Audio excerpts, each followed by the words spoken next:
All right. I'm sure everybody's enjoying good a good Christmas Eve, Christmas Day, and I'm sure everybody's enjoying their time to relax, catch up on some anime until 2019 comes in play. Now, I'll be honest. Bloom into episode 13. What can I say about this episode? Well, for one thing, I'm happy that we got to the aquarium part. I mean, the manga we did, I was really hoping for the play, to be honest. I mean, I'm happy that in the manga they did the aquarium play, the aquarium scene, and it was really magical to see that. But I was kind of waiting for the play. Like everybody like myself was hoping that if they continue the episode 2, episode 3, episode manga to this chapter, for this episode, we would have expected to see the play. Like, you know how every episode they cover 3 chapters or 2 for that one particular episode. Now, I thought, like I said, I thought 13, A Bloom to You, was satisfying. And even though we didn't get what we want, there's still questions that left us there in Blooming to You that screams season 2. It's literally like, come on guys, if you guys watched this episode, I've saw it. Episode 13 is one of those things that gets us under the ropes. It left us this proves that this needs a season 2 or an OVA. I don't know if you noticed, but Citrus did if you watch Citrus, you already saw how the Yuri rising between Yuzu and Mei's ship and how they went out and how the manga went and how it ended. We expected to get a season 2. In Bloom Into You, they got it with questions that needs to be answered, but I'm gonna get to that. So, episode 13, it had some symbolism in this, where, not Mei, Nanami Senpai or Toko, whatever. You can say their names. I'm saying Nanami, because it's kind of easy. But still, she going to her grave to see her sister, sad things, But the thing about her is that still to this day, we still haven't got to see her being more openly.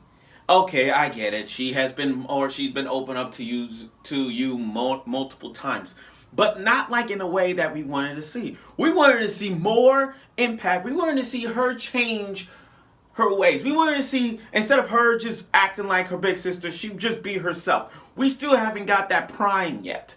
I think, like I said, read the manga, because I haven't, but read the manga if you want to get further onto it so you can see more about it. But I love how this route was going, trying to keep us under the pace. With you trying to change the name of the script and adding more stuff to adding more details to the play. Everything is going right.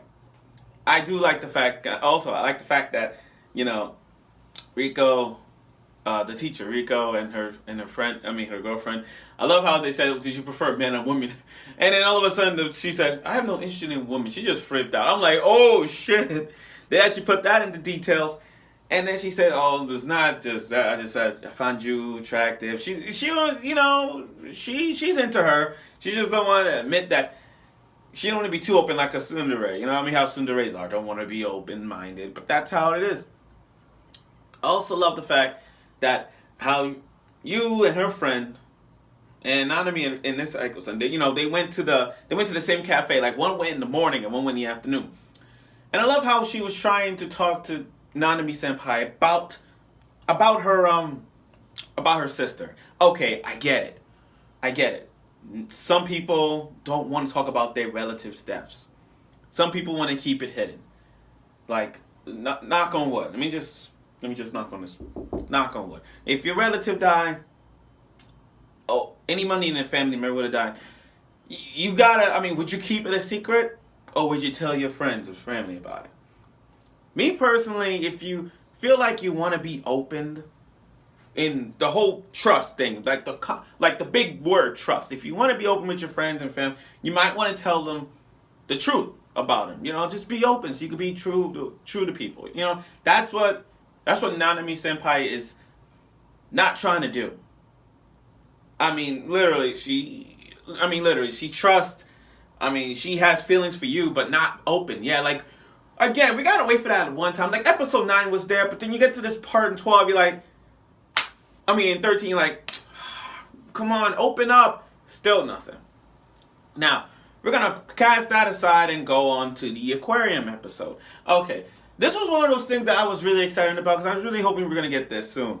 And I was really hyped to see you and Nanami going on the aquarium, you know, seeing all the wonderful fishes together. You can see the symbolism in that one because you see the fishes swimming together, and that's what these two of them. So they swimming together.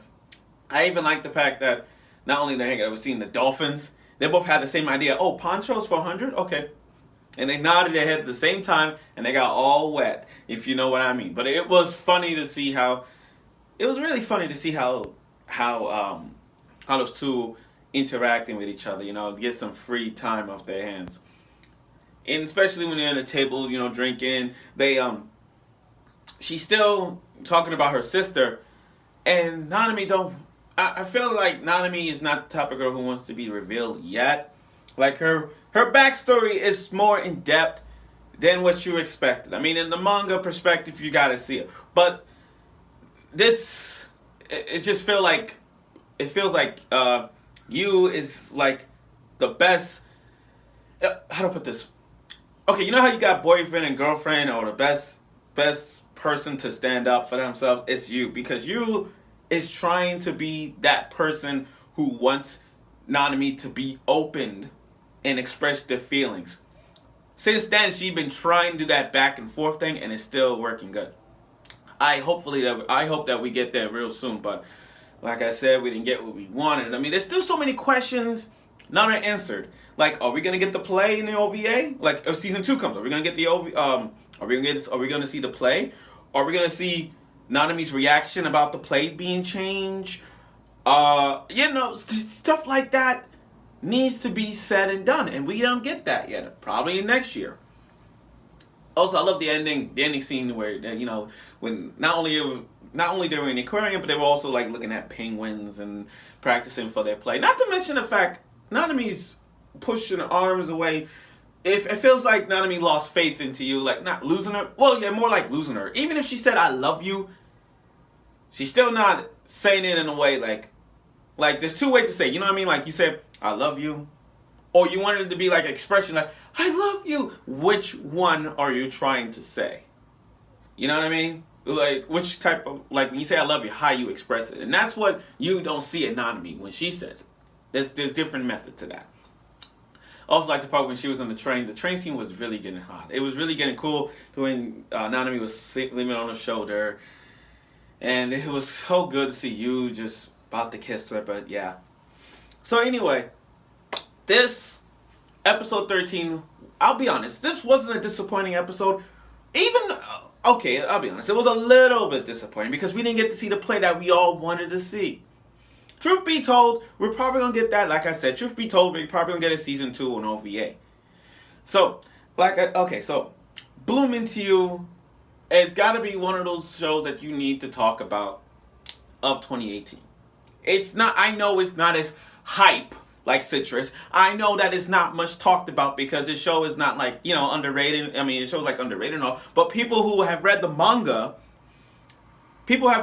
like myself knows what's going to happen. And it's one of those Yuri shows that it pushed the boundaries of symbolism in that one. Like a whole lot of symbolism. With the flowers, with the bugs, with communication and their face expressions, all that stuff. You could see Bloom Into You as not just Yuriness, but the, how you put this? The symbolism of Yuri. That's what I'm trying to say. The symbolism of Yuri as it pushes forward. Now, I'm looking forward for 2019 because Bloom Into You is another step to the future of Yuri shows in 2019. If there's any good show that's going to be talked about in 2019, rest assured you, I'm going to do it. Like Domestic Girlfriend. That's the one I'm going to do because I read the book of it. But like I said, 2019's coming around the corner. We're bound to have any good Yuri shows. And I promise you, if there's any good Yuri show that come out 2019, I guarantee you I'm going to do it. I may not do it on that time, but I guarantee you. But like I said, after all the shows of Bloom Into You, I give it an 8. Even though they left out a few minor details in the last episode, it's getting hyped up for people who want us to see what's going on. Read the manga. But like I said, this was a great episode. So I look forward to 2019, and I hope to see you guys soon.